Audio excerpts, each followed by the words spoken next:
গ্রামের মেধাবী ছেলে কোটি টাকার হেলিকপ্টার মাত্র 2 লক্ষ টাকায় নিজেই বানিয়ে ফেললেন। তার তৈরিকৃত হেলিকপ্টারটি 200 কেজি ওজন নিয়ে আকাশে উড়তে পারে।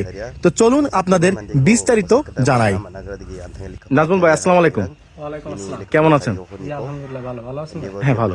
আচ্ছা, এই যে মানুষের অনেক শখ থাকে, অনেক হবি থাকে, তা হঠাৎ করে এই যে আস্ত একটি হেলিকপ্টার বানিয়ে ফেললেন, এটা আসলে কিভাবে শুরু হলো?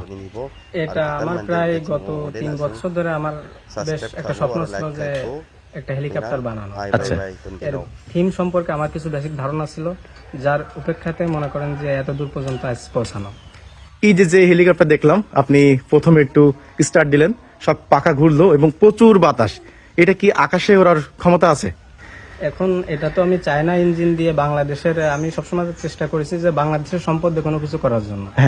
এখন আমি এখানে একটা চায়না ইঞ্জিন ব্যবহার করেছি। তো আমি যতটা আশাবাদী যে যদি ইঞ্জিনটা সম্পূর্ণ প্রেসার নেওয়ার যদি ক্ষমতা রাখে, সেক্ষেত্রে আমার কোনো দিকে সমস্যা থাকবে না। এই যে ইঞ্জিন, তাই তো? জি, ওটা হলো ইঞ্জিন। এই তো পরীক্ষামূলক ভাবে আজকে বা এর আগে আপনি এখানে খালি পাখা উড়াইছেন বা ঘুরছে, কিন্তু এখনো পর্যন্ত কোনো ফ্লাই করাননি? না, এখনো পর্যন্ত করাইনি, তবে সীমিত সময় 2-5 দিনের ভিতরে এটা ফ্লাই করাবেন।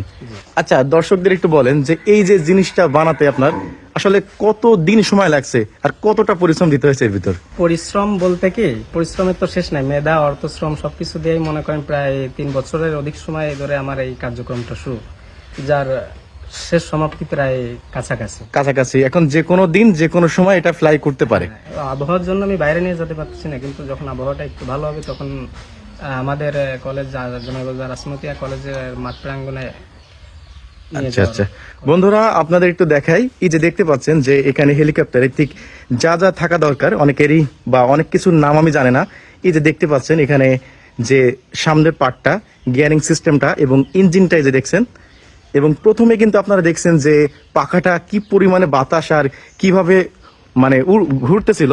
তো এই যে দেখেন এখানে পিছনে আরেকটি পাখা, অর্থাৎ একটি পরিপূর্ণ হেলিকপ্টার যেভাবে ওড়ে ঠিক তেমন ভাবে এটা তৈরি হয়েছে। আর সম্পূর্ণ কাটামটাই কিন্তু এখানে দেখতে পাচ্ছেন যে এসএস লোহা দিয়ে, এবং এই যে এত ওয়েট, এটা যে এসএস লোহা দিয়ে তৈরি, কতটুকু ওজন এটা কি মনে আছে? জি, এটা প্রায় 148 থেকে 150 কেজি ওজন আছে। 150 কেজি ওজন, পাশাপাশি আপনাকে নিয়ে একজনকে নিবে, নিয়ে উঠতে পারে। বন্ধুরা, আজকে কিন্তু আপনাদের খুবই ইউনিক একটা জিনিস দেখালাম। তো দর্শকদের যদি আরেকটু বলতেন যে আসলে এই জিনিসটা তৈরি করতে আপনার আনুমানিক কেমন কি খরচ হয়েছে? ওটা আমি তো পূর্বে একটা প্রায় অনেকদিন ধরে তো করা কাজটা। তা মনে করেন যে পূর্বে আমি একটা বডি করছিলাম, যে কারণে বডিটা একটু হালকা হয়ে গেছিল। আচ্ছা, পরবর্তীতে নতুন করে স্ট্যান্ড করে তারপর আপনার করা হয়েছে, সেক্ষেত্রে প্রায় আমার 2 লাখ টাকার কাছাকাছি প্রায় খরচ পড়ে গেছে। আমরা যতদূর জানি যে অর্ধশত কোটি বা তার থেকেও বেশি দাম কিন্তু হেলিকপ্টারের, বিভিন্ন নিয়ম কানুন মেনে কিন্তু হেলিকপ্টার তৈরি হয় এবং সেগুলো ফ্লাই করে। তো এখানে যেটা দেখছেন এটা জাস্ট নিজের অভিজ্ঞতা এবং নিজের অভিজ্ঞতার আলোকে কিন্তু তৈরি হয়েছে সুন্দর একটি হেলিকপ্টার। এবং যে ইঞ্জিনটা দেওয়া হয়েছে এটা দেখে মনে হচ্ছে এটা জনসন, এটা তো মানে বাইকের ইঞ্জিন, তাই না? চায়না বাইকের ইঞ্জিন, জনসন কোম্পানি। যে একেবারে অল্প খরচে সুন্দর একটি হেলিকপ্টার যেটা 2-1 দিনের মধ্যেই ফ্লাই করবে, এবং ফ্লাইট দিনও আপনাদের আমি দেখাবো। তো আজকে কিন্তু আপনারা ধারণা নিতে পারলেন যে এটা আসলে ফ্লাই করতে পারে, কি পরিমাণে বাতাস, পাখার দেখেন কত বড় পাখা। তো বন্ধুরা, খুব রিসেন্টলি এটা যখন ফ্লাই করবে তখন আমি আরো একবার আসবো এবং আপনাদের লাইভে দেখানোর চেষ্টা করব। তো নাজমুল ভাই, ভালো থাকবেন, আপনার দোয়া রইলো, এবং নেক্সট টাইম আরো অনেক কিছু বানান সেই প্রত্যাশা আজকে এখানে। আমার জন্য দোয়া করবেন। আচ্ছা।